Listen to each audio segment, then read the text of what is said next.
Say hi. Hi. This week we're going to do our second book in the Dr. Seuss series that we're doing. And this week we're going to do Horton Hears a Who. So this is a good book for us to learn, and we'll touch on it in the sermon on Sunday. But if you haven't read the book and you want to listen, we invite you to listen along with us, right? Yeah. Okay, sounds good. So Horton Hears a Who. Sorry, Alice. On the 15th of May, in the jungle of Newell, in the heat of the day, in the cool of the pool, he was splashing, enjoying the jungle's great joys, when Horton the elephant heard a small noise. So Horton stopped splashing. He looked towards the sound. "That's funny," said Horton. "There's no one around." Then he heard it again, just a very faint yelp, as if some tiny person were calling for help. "I'll help you," said Horton, "but who are you? Where?" He looked and he looked, but could see nothing there, but a small speck of dust blowing past through the air. "I say," murmured Horton, "I've never heard tell of a small speck of dust that is able to yell. So you know what I think? Well, I think that there must be something or someone on top of that small speck of dust. Some sort of a creature of very small size, too small to be seen by an elephant's eyes. Some poor little person who's shaking with fear that he'll blow in a pool. He has no way to steer. I'll just have to save him because, after all, a person's a person, no matter how small." So gently and using the greatest of care, the elephant stretched his great trunk through the air, and he lifted the dust speck and carried it over and placed it down safe on a very soft clover. "Hurrumph!" harumphed a voice. 'Twas a sour kangaroo, and the young kangaroo in her pouch said hurrumph too. "Why, that speck is so small as the head of a pin. A person on that? Why, there never has been." "Believe me," said Horton, "I tell you sincerely, my ears are quite keen, and I heard him quite clearly. I know there's a person down there, and what's more, quite likely there's two, even three, even four. Quite likely a family for all that we know, a family with children just starting to grow. So please," Horton said, "as a favor to me, try not to disturb them. Just please let them be." "I think you're a fool," laughed the sour kangaroo, and the young kangaroo in her pouch said, "Me too. You're the biggest blamed fool in the jungle of Newell," and the kangaroos plunged in the cool of the pool. "What terrible splashing!" the elephant frowned. "I can't let my very small persons get drowned. I've got to protect them. I'm bigger than they." So he plucked up the clover and he hustled away. Through the high jungle treetops, the news quickly spread. "He talks to a dust speck. He's out of his head. Just look at him walk with that speck on that flower." And Horton walked worrying almost an hour. "Should I put the speck down?" Horton thought with alarm. "If I do, these small persons may come to great harm. I can't put it down, and I won't, after all." A person's a person, no matter how small. Good job. Then Horton stopped walking. The speck voice was talking. The voice was so faint he could just barely hear it. "Speak up, please," said Horton, and he put his ear near it. "My friend," came the voice, "you're a very fine friend. You've helped all us folks on this dust speck no end. You saved all our houses, our ceilings and floors. You saved all our churches and grocery stores." "You mean," gasped Horton, "you have buildings there too?" "Oh, yes," piped the voice, "we most certainly do." "I know," called the voice. "I'm too small to be seen, but I'm mayor of a town that is friendly and clean. Our buildings to you would seem terribly small, but to us who aren't big, they are wonderfully tall. My town is called Whoville, for I am a Who, and we Whos are all thankful and grateful to you." And Horton called back to the mayor of the town, "You're safe now, don't worry, I won't let you down." But just as he spoke to the mayor of the speck, 3 big jungle monkeys climbed up Horton's neck. The Wickersham brothers came shouting, "What rot! This elephant's talking to who's who are nots. There aren't any who's, and they don't have a mayor. And we're going to stop all this nonsense, so there." They snatched Horton's clover. They carried it off to a black-bottomed eagle named Vladikoff, a mighty strong eagle of very swift wing, and they said, "Would you kindly get rid of this thing?" And before the poor elephant could even speak, the eagle flew off with the flower in his beak. All that late afternoon and far into the night, the black-bottomed bird flapped his wings in fast flight, while Horton chased after with groans over stones that tattered his toenails and battered his bones, and begged, "Please don't harm all my little folks who have as much right to live as us bigger folks do." But far, far beyond him, the eagles kept flapping, and over his shoulder called back, "Quit your yapping. I'll fly the night through. I'm a bird, I don't mind, and I'll hide this tomorrow where you'll never find." And at 6:56 the next morning he did it. It sure was a terrible place he hid it. He hid that small clover dropped somewhere inside of a great patch of clovers 100 miles wide. "Find that," sneered the bird, "and I think you will fail." And he left with a flip of his black-bottomed tail.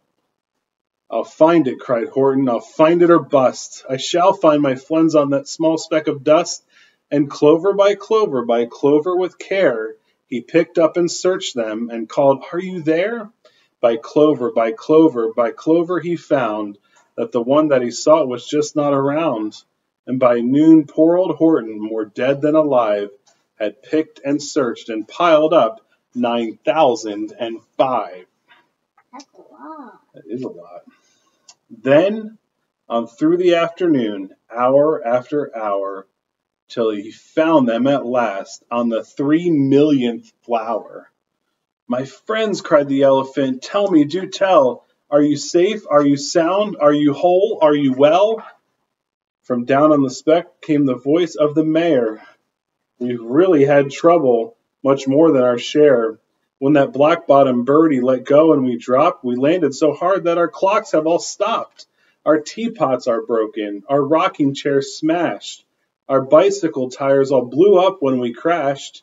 So Horton, please," pleaded the voice of the mayor, "will you stick by us who's while we make our repairs?" "Of course," Horton answered, "of course I will stick. I'll stick by you small folks through thin and through thick." "Harumphed," harumphed the voice. "For almost 2 days you've run wild and insisted on chatting with persons who've never existed. Such carryings on in our peaceable jungle, we've had quite enough of your bellowing bungle. And I'm here to state," snapped the big kangaroo, "that your silly nonsense game is all through." And the young kangaroo in her pouch said, "Me too." That's very mean. Yes. With the help of the Wickersham brothers and dozens of Wickersham uncles and Wickersham cousins and Wickersham in-laws whose help I've engaged, you're going to be roped and you're going to be caged. And as for your dust-specked, that we will boil in a hot steaming kettle of bezelnut oil. "Boil it?" gasped Horton. "Oh, that you can't do. It's all full of persons. They'll prove it to you." Mr. Mayor, Horton called, "Mr. Mayor, you've got to prove now that you really are there.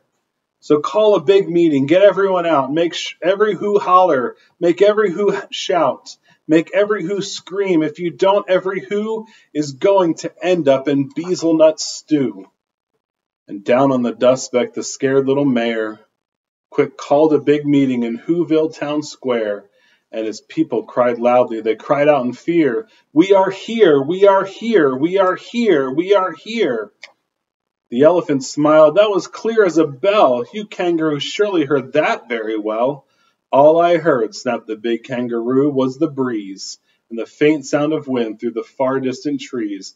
I heard no small voices, and you didn't either." And the young kangaroo in her pouch said, "Me neither." Well, that is very mean. Yes. Grab him, they shouted, and cage the big dope. Lasso his stomach with 10 miles of rope. Tie the knots tight so he'll never shake loose. Then dunk that dumb speck in the bezelnut juice. Horton fought back with great vigor and vim, but the Wickersham gang was too many for him. They beat him, they mauled him, they started to haul him into a cage, but he managed to call to the mayor, "Don't give up, I believe in you all. A person's a person, no matter how small. And you very small persons will not have to die if you make yourself heard, so come on now and try." The mayor grabbed a tom-tom, he started to smack it, and all over Whoville they whooped up a racket. They rattled tin kettles, they beat on brass pans, on garbage pail tops and on old cranberry cans. They blew on bazookas and blasted great toots, on clarinets, oompas, and boompas, and flutes. Great gusts of loud racket rang high through the air. They rattled and shook the whole sky, and the mayor called up through the howling mad hubbub, "Hey Horton, how's this? Is our sound coming through?" And Horton called back, "I can hear you just fine, but the kangaroo's ears aren't as strong quite as mine. They don't hear a thing. Are you sure all your boys are doing their best and they're all making noise? Are you sure every who in Whoville is working? Quick, look through your town. Is there anyone shirking?" Through the whole town rushed the mayor from east into west, but everyone seemed to be doing his best. Everyone seemed to be yapping or yipping. Everyone seemed to be beeping or bipping. But it wasn't enough, all this ruckus and roar. He had to find someone to help him make more. He raced through each building. He searched each floor by floor. And just as he felt he was getting nowhere and almost about to give up in despair, he suddenly burst through a door, and that mayor discovered one shirker quite hidden away in the Fairfax Apartments, apartment 12J. A very small shirker named Jojo was just standing and bouncing a yo-yo, not making a sound, not a yip, not a chirp, and the mayor rushed inside and he grabbed the young twerp. And he climbed with the lad to the Eiffelberg Tower. "This," cried the mayor, "is your town's darkest hour, the time for all who have blood that is red, to come to the aid of their country," he said. "We've got to make noises in greater amounts, so open your mouth, lad, for every voice counts." Thus he spoke as he climbed. When they got to the top, the lad cleared his throat, and he shouted out, "Yop!" And that yop, that one small extra yop put it over. Finally, at last, from the speck of that clover, their voices were heard. They rang out clear and clean, and the elephant smiled. "Do you see what I mean? They prove they are persons, no matter how small, and the whole world was saved by the smallest of all." "How true, yes, how true," said the big kangaroo. "And from now on you know what I'm planning to do? From now on I'm going to protect them with you." And the young kangaroo in her pouch said, "Me too. From sun in the summer, from rain when it's fallish, I'm going to protect them, no matter how smallish." The end.